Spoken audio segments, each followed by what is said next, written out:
Au Kenya, ça fait un an, jour pour jour, que 60 personnes sont mortes dans une manifestation au Parlement pour protester contre la loi de finances. Aujourd'hui, les familles de victimes appellent à un rassemblement en leur honneur.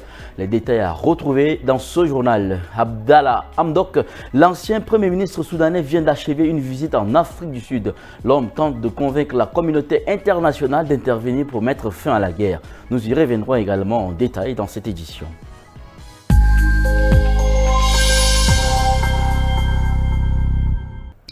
Mesdames et messieurs, bonsoir et bienvenue sur Tchad Info TV. Il y a un an, la jeunesse kenyane avait battu le pavé pour protester contre la loi de finances jusqu'à entrer dans le Parlement le 25 juin 2024. La répercussion de cette contestation avait fait plus de 60 morts et les familles des victimes ont appelé à un rassemblement pacifique en leur honneur. Un événement qui sera surveillé de près par la police dans une journée sous très haute tension à Nairobi. Alors que des familles des victimes ont appelé à un rassemblement pacifique ce 25 juin, un an après la répression des manifestations contre la loi des finances, le directeur général de la police Douglas Kanja a déclaré « Nous sommes prêts ». La répression de cette contestation avait fait plus de 60 morts. Et un an plus tard, le plan de sécurisation de Nairobi pour cette journée de mobilisation rassemble des moyens colossaux. Des centaines de policiers sont déployés dans les CBD, les quartiers des affaires du centre de la capitale. Plusieurs unités sont engagées comme celle du service général, du déploiement rapide et des policiers municipaux. Des rues majeures comme celle du Parlement, de la présidence et d'autres bâtiments gouvernementaux sont fermés. Enfin, les camions à eau sont également de sortie. Ces mesures inquiètent les acteurs de la société civile, qui accusent la police d'être souvent à l'origine de la violence lors des manifestations. Dans un communiqué commun publié mardi, 12 ambassades occidentales, dont les États-Unis, la Grande-Bretagne, l'Allemagne, écrivent que la présence des policiers en civil dans les véhicules non tient les héros de la confiance des citoyens kenyans. D'autant plus que ce n'est pas une manifestation, c'est une commémoration en l'honneur de ceux qui ont perdu la vie l'an dernier, insiste Nandia Maina, l'avocate de la famille des victimes. Aujourd'hui, il s'agit d'un rassemblement pacifique, d'une marche en mémoire de ceux qui sont décédés. Pourtant, le risque de violence est élevé. Et chez les manifestants, on craint la présence de gangs. Ces hommes accusés d'infiltrer les manifestations pour causer des troubles et les discréditer, ou parfois même s'en prendre directement aux manifestants pour les réprimer, et qui sont généralement engagés par des personnalités influentes. Par exemple, le député de la majorité de la région de Pokot a publiquement annoncé son intention de faire venir des jeunes de sa région à Nairobi pour donner une leçon aux manifestants. L'ancien Premier ministre soudanais Abdallah Hamdok vient de boucler un déplacement en Afrique du Sud. L'ancien économiste, contraint à la démission en 2022 après l'échec de la transition démocratique et le coup de force militaire, est depuis à la tête d'un front civil. Il appelle à l'arrêt des hostilités au Soudan et tente de convaincre la communauté internationale et en particulier les pays de l'Union africaine d'intervenir plus activement pour mettre fin à la guerre. Sa position est néanmoins fragilisée depuis la scission de la coalition Tagadoum qu'il présidait. En déplacement à Pretoria, Abdallah Hamdok a rencontré le président sud-africain Cyril Ramaphosa. Il immobilise les relais diplomatiques face à une guerre qui, depuis plus de 2 ans, oppose au Soudan les forces armées soudanaises, du général Abdel Fattah al-Burhan aux forces de soutien rapide du général Hamdan Daglo dit Emeti. Nous ne croyons pas qu'une solution militaire ne soit en mesure de régler ce conflit. Et aucun des deux belligérants ne sera capable d'obtenir une victoire totale, dit-il.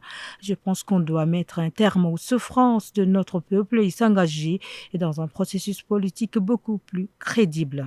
En février dernier, la coalition civile Takadoum que dirigeait Abdallah Hamdok s'est scindée en deux sur fond de désaccords, notamment sur la participation ou non à un gouvernement dans les zones contrôlées par les FSR.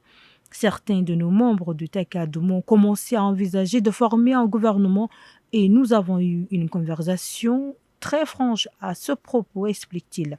Il y a ceux qui pensent que c'est un instrument qui peut aider à stopper la guerre, mais avec d'autres, nous ne pensons pas que ce soit le cas et nous avons choisi ce nouveau nom. Somoud est une alliance purement civile Nous n'avons aucun lien avec les FSR. La visite d'Abdallah Hamdok en Afrique du Sud a suscité la colère du gouvernement soudanais, aujourd'hui contrôlé par l'armée. Dans un communiqué, le ministère des Affaires étrangères accuse la coalition Somoud de prendre parti pour les FSR et met en garde les pays qui choisiraient de traiter avec elle.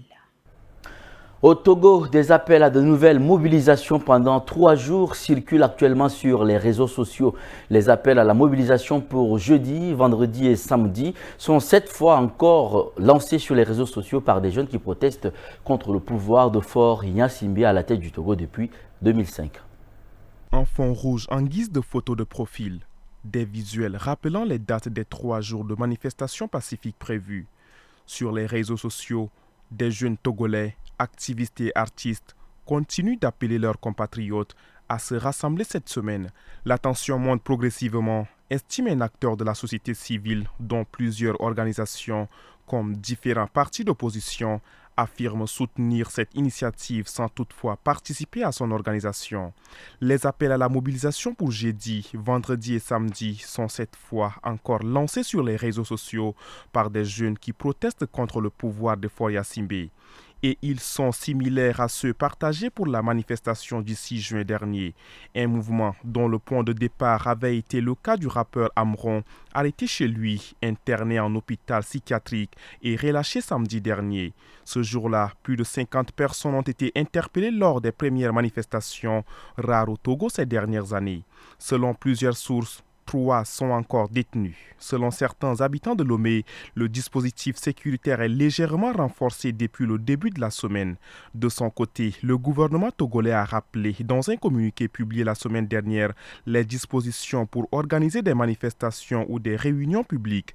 Il précise que tout appel à manifestation conduisant à une désobéissance ou à une révolte du peuple, source de troubles à l'ordre public, constitue une violation flagrante des textes en vigueur. L'armée régulière a annoncé mardi 24 juin avoir élargi la zone de ses opérations au Kordofan et au Darfour. Pour l'ONU, l'intensification de la guerre menace d'aggraver davantage les souffrances des populations civiles. Elle a averti que le risque de génocide, de crimes de guerre et de crimes contre l'humanité reste très élevé au Soudan.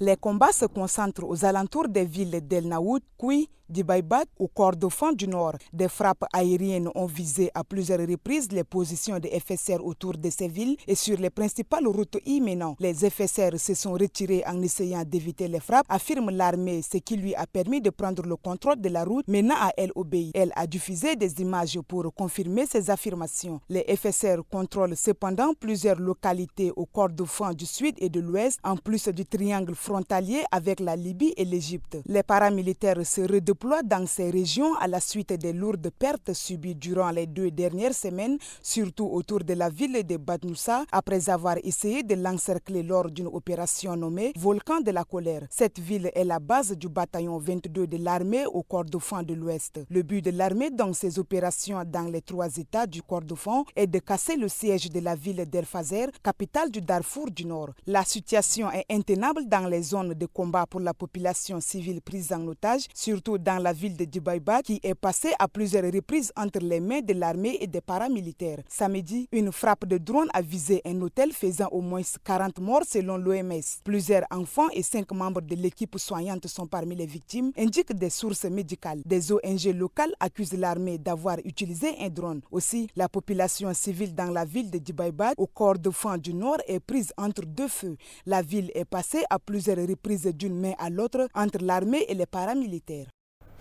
Entré en vigueur mardi 24 juin, le cessez-le-feu entre l'Iran et Israël annoncé par le président américain Donald Trump semble être respecté. Les 2 pays ont revendiqué la victoire, mais l'accalmie est fragile pour les populations civiles qui paient le prix de 12 jours de bombardements quotidiens.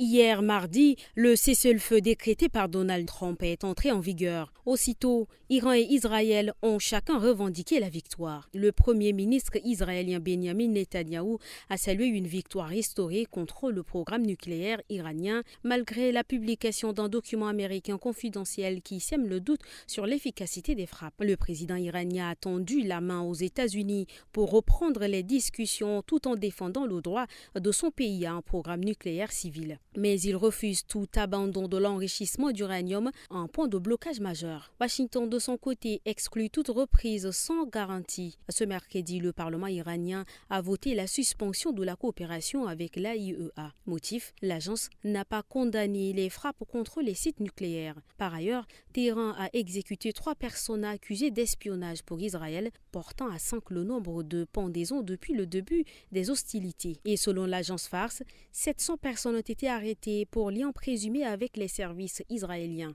À Jérusalem, la vie reprend doucement. Les écoles rouvrent, les commerces aussi, et les aéroports de Tel Aviv et Haïfa relancent leurs activités. Mais les zones proches de Gaza restent sous surveillance. Selon les autorités, les frappes ont fait plus de 600 morts en Iran. En Israël, 28 personnes ont été tuées, dont 4 mardi à Beersheva, juste avant l'entrée en vigueur du cessez-le-feu.